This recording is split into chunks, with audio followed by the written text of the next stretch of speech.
They say the strongest love stories are born from the deepest wounds. But when Ethan walked out of my life like I was a chapter he couldn't finish, I didn't fall apart the way he thought I would. I turned into the story he could never stop reading. My name is Sienna Blake, and I was never the kind of woman who begged, not for love, not for answers, but Ethan. He wasn't just a man I loved. He was home until he decided to burn everything down and leave me in the ashes. It happened on a rainy Thursday. He packed his things without warning. No argument, no goodbye kiss, just silence, and the scent of someone else's perfume on his collar. I stood in the hallway holding on to nothing but questions. We had built dreams together, planned our future down to the color of the front door, and yet, in one evening, I became a stranger to the man who once promised forever. But here's what Ethan didn't know. Heartbreak wasn't the end of him, it was the beginning. I buried the girl who needed him, and I rose as the woman he could never replace. The woman who didn't just survive without him, she flourished. Just when I thought I'd finally left him behind, he came back. Only this time, I wasn't the same, and neither were his intentions. Ethan and I met during our final year of university. He was ambition wrapped in confidence, with that effortless charm that made you feel like the only person in the room.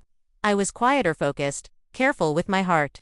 Maybe that's why I gave it to him too fast. For years, we were inseparable. I helped him launch his startup, supported him during nights he wanted to quit. But somehow, as he grew, I disappeared behind his success. He never noticed the way I dimmed my own light just to keep his shining. He'd leave in the mornings with barely a glance, promising dinner and coming home with excuses. And I pretended it was normal because love, I thought, meant patience. Now, 6 months after he walked out, I sit across from him in a coffee shop, the same one where he first told me he loved me. Only this time, he's nervous, fidgeting, and I'm calm. He says he's been watching me from afar. Says he regrets leaving. Says he didn't realize how much of himself was built on me. I was gone. I sip my coffee and listen, but my heart doesn't race like it used to. There's something different in me now. A strength he can't quite reach. But a part of me still wonders. Is this guilt speaking, or love trying to find its way home? And that's when he says it. I never stopped loving you, Sienna. I just didn't know how to be the man you needed. I didn't answer. Because I wasn't sure if I wanted the man he was, or the one he was trying to become. I thought hearing Ethan say he still loved me would bring clarity. It didn't. If anything, it made the silence in my heart louder. Because while he was gone, I'd changed, grown into someone who didn't just survive his absence but thrived in it. But something about his return felt off. It wasn't just about love. There was tension in his eyes, something unspoken behind his words. I couldn't shake the feeling that he wasn't just back because of me.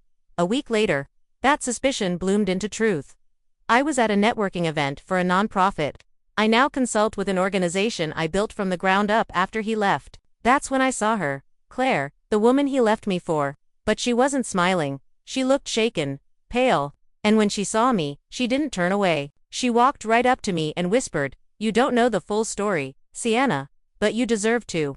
Before I could respond, she slipped away into the crowd. What truth was I missing? That night, I asked Ethan to meet again. I needed answers. I needed the truth. He hesitated, but agreed. He said he had something to tell me. Something he'd buried too long. My chest tightened, because deep down, I already knew. This wasn't just a love story anymore. It was a puzzle, and I wasn't sure. I wanted to know how it ended. When Ethan walked into the cafe that evening, he looked like a man carrying ghosts. I wasn't sure if I wanted the truth or just wanted to be done with the questions. He didn't sit. He just stood there, watching me like he was afraid I'd vanish if he blinked. "Claire didn't leave me," he finally said. "I left her because I couldn't stop thinking about you." I stayed silent, waiting for the part I didn't already know. She threatened to destroy everything. My company, my reputation. Said she'd tell the world I used her if I didn't stay. And for a while, I did. I was scared, weak. He paused, voice cracking. "But she's not done, Sienna. She found out I'm trying to get close to you again. She wants to ruin you too." My breath caught. He reached for my hand, but I pulled away. All this time, I thought he left because he didn't love me. But now, I didn't know what was worse. That he was forced to stay with her, or that he let fear stop him from fighting for me. "I didn't come back just to make things right," he said, voice shaking. "I came back to protect you."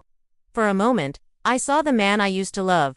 Vulnerable, real, But could I trust him? Or was this just another story meant to pull me back into his orbit? Before I could speak, a phone buzzed between us. One message, one sentence. You should ask him about London.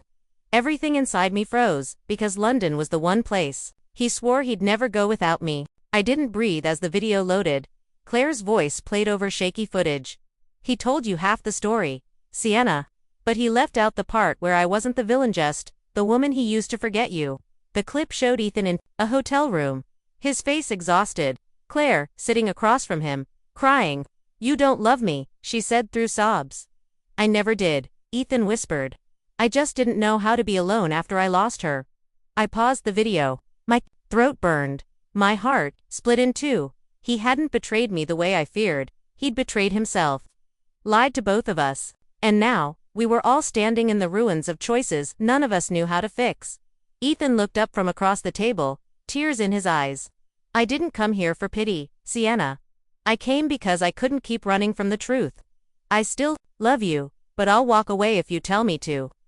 The air between us held everything, anger, grief, and a strange kind of peace. I don't want you to walk away, I said, voice barely above a whisper, but I don't want the man who ran either. His eyes searched mine. Then let me show you who I'm becoming.